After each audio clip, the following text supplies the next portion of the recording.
Sandali lamang Het at eto may flash report tayo. 8 bus company hala isinumbong ng PITX sa LTFRB. Abay bakit? Abay nagtaas ng pamasahe kahit hindi aprobado ng LTFRB. Di ba ganun din yung report ni Val Gonzales kanina yung Victory Liner? Edniel Parosa, please come in. The songer, the crooner. Ayan, Edniel. Lakay, 8 kumpanya ng bus dito sa Parañaque Integrated Terminal Exchange ang nagtaas ng pamasahe. Kahit binaril ito ni Pangulong Bongbong Marcos para sa mga commuter. Kinupirma ni PITX Corporate Affairs Officer Colin Calvasa na pawa mga biyaheng Bicol ang nanamantala umanong na monitor na nanagaan ng pamasahe sa kasagsagan ng oil crisis. Pinangalanan pa ni Calvasa itong mga Bicol routes na nagtaas ng pasahe. Itong Bicol Isarog, RU Diaz, St. Marta, RMB, DLTV bus line, itong Bicol Magayon, maging yung Super Lines at JBH.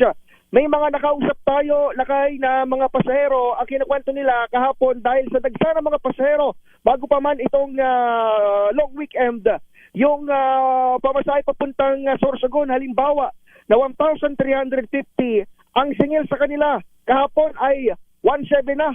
One-way ticket pa lamang ito.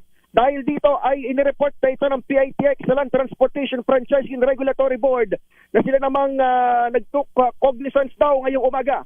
Pakinggan natin si Ms. Colin Calvasa. Actually, na-monitor natin na may mga bus companies na nagtaas ng pasahe nila despite saying na bawal muna yung fare increase. However, dahil sa mga na-monitor natin na yan, nireport na natin yan sa LTFRB and DOT. Yun nga paalala natin sa mga pasahero, lalo na kung usual po tayong bumabiyahe, lalo na going to Bicol, pakireport po dito sa info desk natin. O di kaya naman, meron tayong mga PNP desk dito para po sa mga tataas pa. At tinig ni Ma'am Colin Calvasa ng PITX, mas marami na dumadagsa dito Lakay sa terminal, entrada pa lamang ng Semana Santa kumpara sa biyahe nung nakaraang taon. Hanggang o kahapon, linggo ng palaspas, 178,000 mahigit na pasahero ang naitala.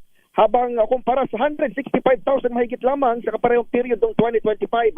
Paliwanag ng pamunuan itong Landport Terminal, maraming ayaw nang gumamit ng sariling sasakyan kaya nagko-commute na lamang sakay ng mga bus. Pero isa pa sa mga salik na binabanggit ni Ginoong Jason Salvador, kanilang corporate affairs head, ay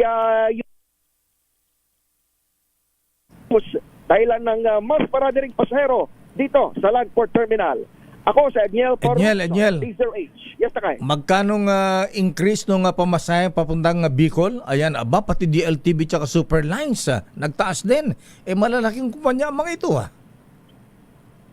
Ay mga malalaki nga ito at ang binabanggit nga ng PITX, maliban dito sa mga rutang pa Bicol, ay wala pa silang namomonitor o natatanggap na reklamo so far doon naman sa ibang linya. Ito kasing mga biyahe Lakay pa Bicol, sila yung 80% ng fully book dito sa PITX. Yung kanilang mga biyahe na halos nabili na ng mga pasahero. Alam mo Lakay, hanggang Sabado de Gloria. Hanggang Sabado de Gloria ay fully book na yung 80% ng kanilang mga biyahe. Ganyan karami yung mga kababayan ni Sister El at Wina Pearl na babiyahe o wabiyahe kapag ganitong Semana Santa. In fact, kabilang doon Lakay sa reklamo na natanggap ng PITX, talagang nakagagalit sapagkat yung isang reklamo ay o report, maagang bumili ng ticket, so normal yung fare na kanyang nabili. Pagdating dito sa terminal, nagulat siya may mga hidden charges na sinisingil pa sa kanila. Allah. Kaya umaksyon na yung pamunuan ng Landport Terminal at kanilang binabanggit. Siyempre, ayaw rin nilang mapulaan sila. Pero wala silang magagawa Lakay dito sa increase kahit dito sa kanilang terminal nag-i-stay itong mga bus companies. Talagang dapat LTFRB yung pumarusa sa mga ito. Siyempre kung akong pasahero kukesyonan pa yan no choice ka na, bibiyahe ka o magdadagdag ka ng pamasahe. Tama ka Lakay, talagang gano'n nga ang sistema dahil kahit gaano kahaba yung pila, kahit gaano kataas ang pasahe, siyempre ito yung panahon ng reunion, bakasyon or pagtitika para sa marami. Magkano ulit Edniel yung ipinatong, yung dagdag? Iba-iba Lakay iba-iba sila ng diskarte. Yung nakausap natin halimbawa dito sa may biyaheng Pasorsogon. Magkano? Magkano dati? 1,350. 1,350. 1,350. Yes, Lakay. Actually, bago yung oil crisis, nasa 1112 lang itong ordinary.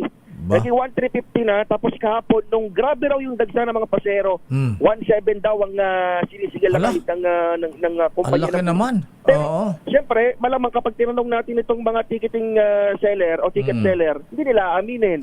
Nag-try tayo kaninang magtanong sa kanila at kanilang binabanggit kung nagtaas na, kumusta yung kanilang pera, yung tickets, ang sinasabi lang nila, taripa.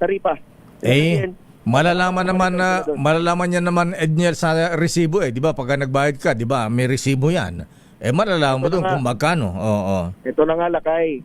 Binabanggit ni Miss Colleen, kagaya nung kanyang sinabi natin kanina, may iba, may resibo na dahil nga naka-purchase na beforehand. Kaya pagdating dito, may mga extra pang sinisingil. Yun ang masaklap. Wala na resibo 'yon. Hindi magre-reflect kayo sa resibo.